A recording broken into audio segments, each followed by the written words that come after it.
महाभारत का युद्ध समाप्ति की ओर बढ़ चुका था और कुरुक्षेत्र का मैदान बाणों, रक्त और करुणा से भरा पड़ा था। महान योद्धा भीष्म पितामह अर्जुन के बाणों से बनी सरसैया पर लेटे हुए थे।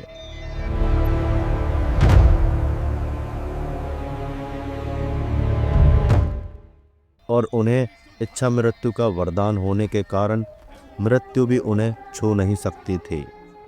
पीड़ा असहनीय थी, लेकिन चेतना पूर्ण थी।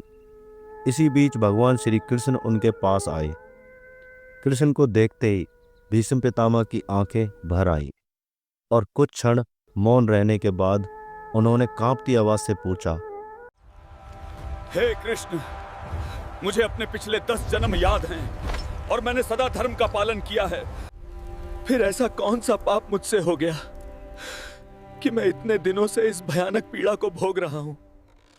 यह सुनते ही कुरुक्षेत्र में सन्नाटा छा गया और भगवान श्री कृष्ण ने गंभीर स्वर में कहा,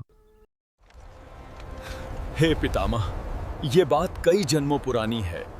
एक जन्म में जब तुम युवा थे तो शिकार करते हुए जंगल से गुजर रहे थे और तभी तुम्हारे सामने एक सर्प आ गया। तुमने उसे मारा नहीं, क्योंकि तुम्हें लगा कि किसी जीव को डस ना ले, उसकी हत्या ना कर दे, लेकिन तुमने उसे उठाकर यह सोचकर दूर फेंक दिया कि वह किसी को खा ना जाए। दुर्भाग्यवश वह सर्प कांटों की झाड़ियों में फंस गया और बाहर नहीं निकल पाया। वह सर्प कई दिनों तक वहीं फंसा रहा। जितनी बाहर निकलने का प्रयास करता, उतना ही अधिक दर्द में फंसता चला जाता। असहनीय पीड़ा में वह मन ही मन प्रार्थना करता रहा कि हे प्रभु, या तो मेरे प्राण ले ले, या जिसने मुझे इस पीड़ा में डाला है उसे भी ऐसा कष्ट देना। भगवान श्री कृष्ण ने कहा कि हे भीष्म, तुमने उसे मारा नहीं, बल्कि उसकी पीड़ा को अनदेखा किया, और उसी कर्म का फल आज तुम्हें बाणों की सैया के रूप में भोगना पड़ रहा है। फिर श्री कृष्ण ने और गहरे सत्य को प्रकट करते हुए कहा कि यह एकमात्र कारण नहीं है। उन्होंने कहा कि जब द्रौपदी का चीरहरण हो रहा था, तब तुम भरी सभा में उपस्थित थे और तुम चाहते तो दुशासन को रोक सकते थे, क्योंकि तुम्हारे पास बल भी था और सम्मान भी। लेकिन उस समय तुम मौन रहे और अधर्म को रोकने की बजाय उसे देखते रहे।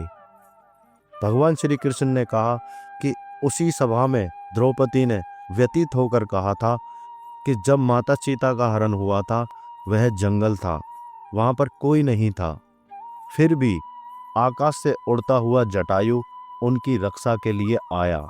हे जटायु, मेरे रास्ते से हट जा, नहीं तो तेरे साथ बहुत बुरा होगा। लेकिन आज भरी सभा में तुम सभी उससे भी गए गुजरे निकले। भगवान श्री कृष्ण ने गंभीर स्वर में कहा, हे पितामह, अन्याय को देखकर चुप रहना भी पाप होता है। इसी कारण आज तुम इस सरसैया पर यह पीड़ा भोगनी पड़ रही है, क्योंकि यही कर्म का नियम है। जो जैसा कर्म करता है उसे वैसा ही फल भोगना पड़ता है, चाहे वह राजा हो या रंक। जो जैसा बीज बोता है उसे ऐसी ही फसल काटनी पड़ती है। यह सुनकर भीष्म पितामह की आंखों में आंसू बहने लगे और उन्होंने समझ लिया कि यह दंड नहीं बल्कि न्याय है। कर्म कभी तुरंत फल नहीं देता, लेकिन जब देता है तो उससे कोई बच नहीं सकता।